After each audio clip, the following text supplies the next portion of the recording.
C'est quoi concrètement une voiture fiable? Parce que très souvent, quand je parle d'un modèle en expliquant qu'il est peu fiable, on me dit «moi j'ai la mienne, elle a jamais eu de problème». Et quand on creuse un peu, on se rend compte qu'elle a 30 000 km. Une voiture qui n'a pas de problème à 30 000 km, c'est pas une voiture fiable. C'est une voiture normale. La fiabilité, ça ne se juge pas sur les premières années, ça se juge sur la durée. Pour moi, une voiture fiable, c'est une voiture capable d'atteindre les 200 000 km sans enchaîner des gros problèmes mécaniques. Alors évidemment, l'entretien entre en compte.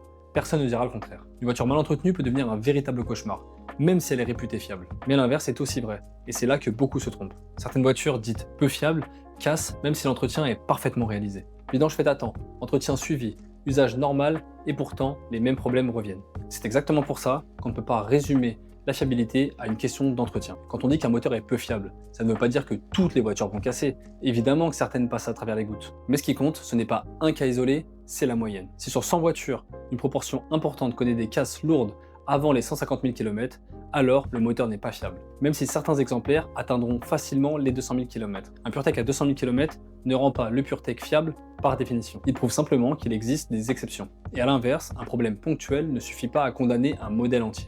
La fiabilité d'un véhicule, ce n'est ni une anecdote, ni une expérience personnelle. C'est une tendance globale sur des centaines, voire des milliers de voitures. Donc pour finir, une voiture fiable, ce n'est pas celle qui a eu de la chance, c'est celle qui, statistiquement, tient dans le temps. Et si toi aussi tu cherches à acheter une voiture fiable, n'oublie pas d'appuyer sur le petit plus, tous les jours, je t'aide à faire les bons choix.